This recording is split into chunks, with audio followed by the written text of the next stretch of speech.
being promoted to the Premier League should always be a famous and historical moment for any club, especially a club which has made it to the top flights for the first time in many a year.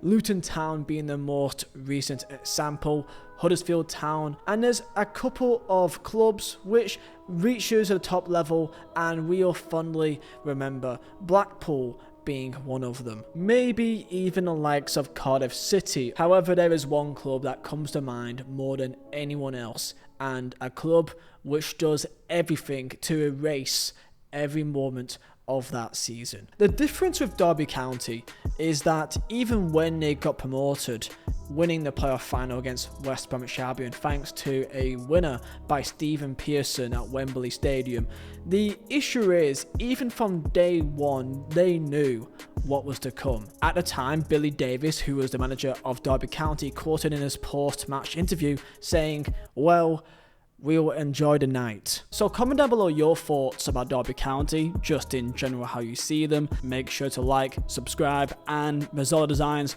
for the best football prints on the market, all made by myself. I've got quite a few Derby County prints as well, if you're curious. I imagine there may be 5 Derby County fans watching this because, I don't know, maybe the title may scare them off. So yeah, use code DCFC for 15% off all items, and let's get stuck into it. Let's go. Tensions were already high at Pride Park before a ball was even kicked, with a proposed takeover on the cards, with Billy Davies, the manager, looking to strengthen his side, which massively exceeded all expectations. 10 new players arrived through the front door in July and August, one of them being a man called Robert Earnshaw, which prior to 2019, over 10 years later, was the club's record signing of £3.5 million.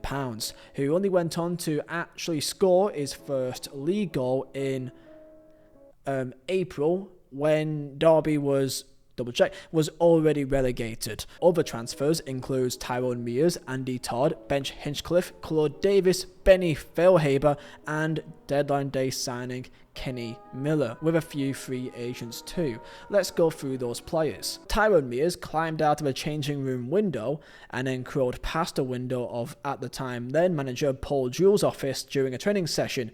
He then ran off to sign on loan for a team in France without permission of the club.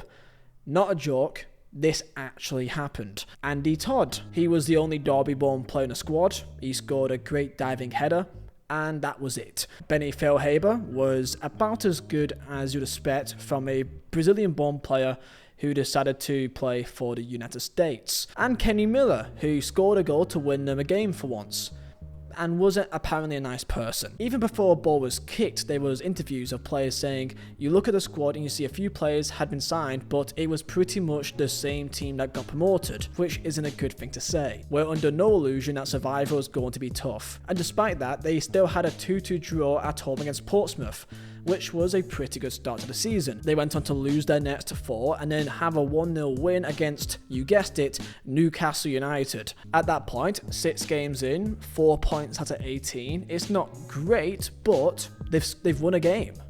Derby County have won a game. The first win is on the board, and they can finally relax and play their football. The fans were obviously optimistic, despite losing to Liverpool 6-0 and Tottenham 4-0. The upcoming matches were somewhat winnable games, so beating a Sam Allardyce Newcastle United team was seen as some hope that they can get some points against teams around them. They didn't. They lost 5-0 to Arsenal up next, which wasn't great, and 8 games later they would not win a single game. Unsurprisingly, they replaced the current manager, who was of course Billy Davies. Who was that next man? Paul Jewell. Let's talk about it. Derby County this season was a collection of a bunch of failings. They couldn't score goals, they couldn't keep them out, and that led them to scoring only 20 times all season and conceding 89. Billy Davies left the club after a 2-0 defeat to Chelsea, and at the time of his departure, Derby had gone 8 games without a win. Jewell held up a reputation after he led Wigan Athletic to safety in the Premier League, and was hoping for a new manager bounce. That didn't happen. To showcase how this absolutely did not happen, his first win for Derby County was against Lincoln City in the League Cup. the next season. Obviously, it didn't get better.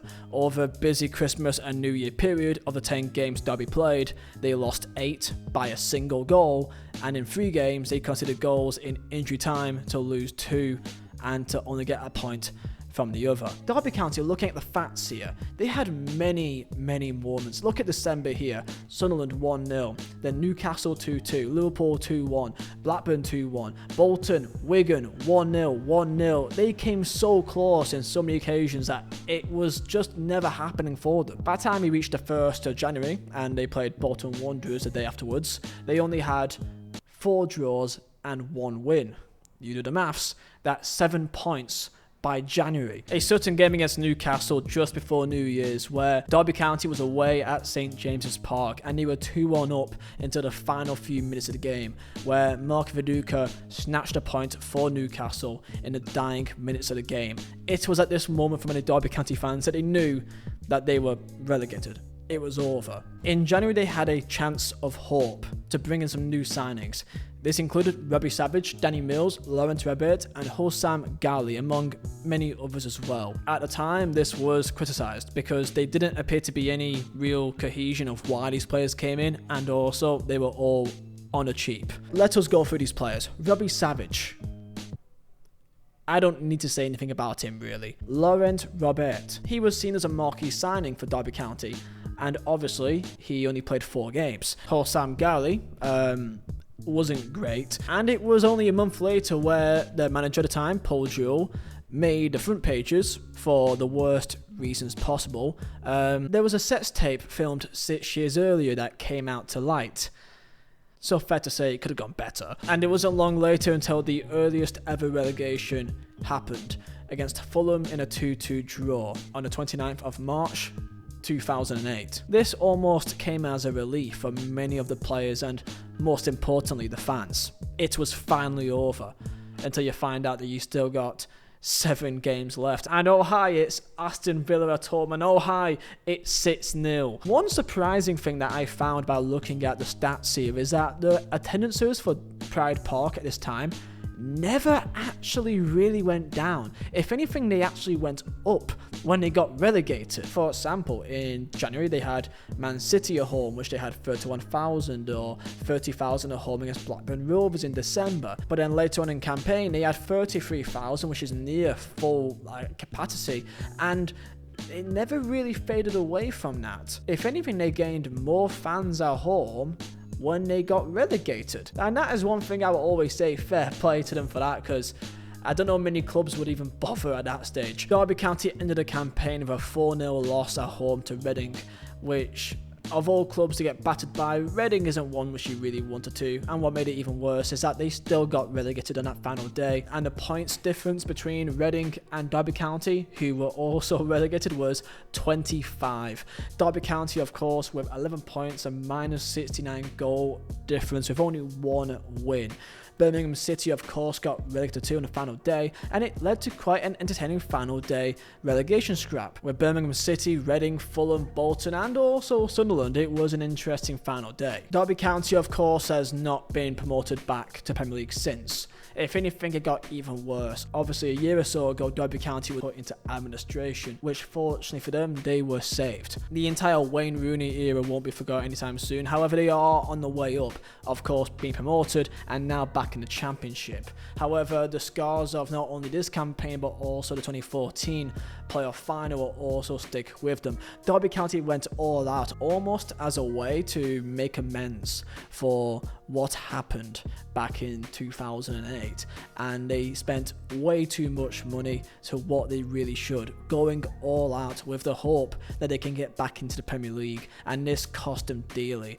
For many years they were on the edge and on the cusp of being promoted. However, they needed to get the money from the Premier League to make it worthwhile, and they simply didn't. And that 2014 playoff final against QPR with the Bobby Samora 90th minute winner will never be forgotten in Championship history or in English football history. However, that is a day that Derby County fans will always never forget. The ghost of this season will always follow Derby County until they actually end up back there it almost feels like they are inevitably going to try to right the wrongs of that campaign. And one day Derby County will be back in the Premier League and they will have another go at it. I have no doubt in my mind about that. I think it's only inevitable. Football does have these incredible ways of making some sort of poetry. However, if you are a Derby County fan, number one, sorry for bringing this back up. Surprisingly, for a person that makes football videos about football teams in history, I've never actually done a video about this. This was my take into it. And let me know yours down below. I'll see you next time. Bye.